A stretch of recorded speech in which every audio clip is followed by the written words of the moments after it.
Essa menina caminhou suavemente de volta ao quarto, com o velho par de sapatos do pai, mediu o tamanho do calçado, e em seguida o colocou dentro da mochila. Na manhã seguinte, foi até a loja e, sem hesitar, quebrou seu cofrinho. Com as pequenas mãos, juntou e contou as moedas, mas o dono da loja disse que o dinheiro não era suficiente e ainda a expulsou.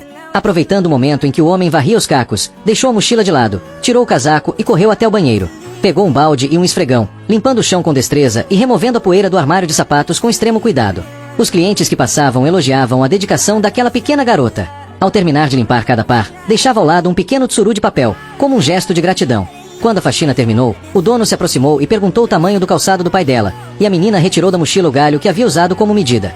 Comovido com o esforço, o dono presenteou-a com um par de sapatos novos. Enquanto isso, o pai e a irmã mais velha foram até a escola buscá-la, mas souberam que ela havia saído mais cedo. Procuraram por toda parte antes de decidir voltar para casa. Quando chegaram, ela já os esperava havia muito tempo. O pai, nervoso, agarrou-a e começou a repreendê-la, e a irmã, temendo que ele a machucasse, rapidamente a puxou para longe.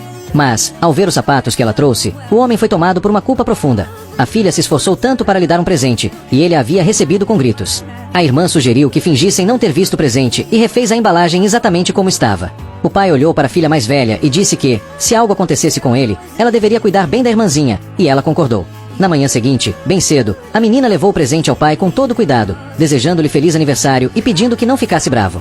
Emocionado, ele aceitou o presente e calçou os novos sapatos de couro, cheio de gratidão, mas a filha mais velha não conseguia sorrir.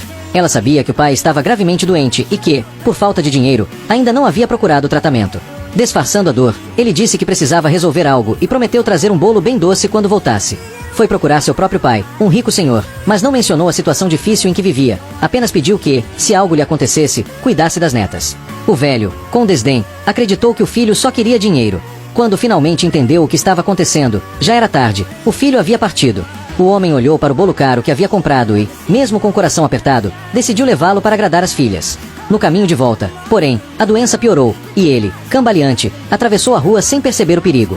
Enquanto isso, as duas meninas o esperavam em casa, sem imaginar que o que chegaria seria a notícia de sua morte. A mãe havia dado a vida ao dar à luz a caçula, e agora o pai também se foi em um acidente, deixando as irmãs sozinhas no mundo. Após um sepultamento simples, começaram a ser cobradas por vizinhos e agiotas que batiam à porta exigindo o pagamento das dívidas. Por sorte, a chegada da polícia impediu que fossem expulsas. Com pena, os oficiais deixaram algum dinheiro para que pudessem sobreviver, mas os vizinhos gananciosos logo ligaram para o orfanato, tentando tomar posse da casa. Enquanto isso, o avô, ao ler no jornal sobre a morte do filho, mandou que encontrassem o endereço onde ele morava. E, ao mesmo tempo, os funcionários do orfanato chegaram à casa para levar as duas irmãs, mas anunciaram que seriam enviadas para lugares diferentes.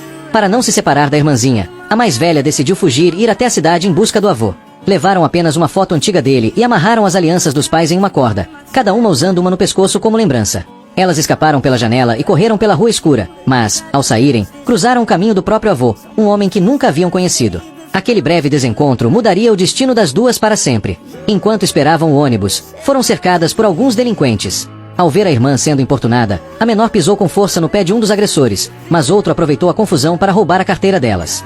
Percebendo o roubo, a mais velha pediu que a irmã ficasse parada e correu atrás do ladrão. Com medo de ficar sozinha, a menina desobedeceu e correu atrás, sendo atingida por um carro que vinha em alta velocidade.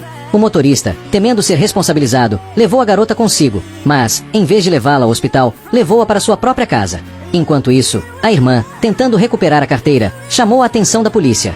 Contou aos oficiais que ainda tinha uma irmã, mas, ao voltar, descobriu que ela havia desaparecido.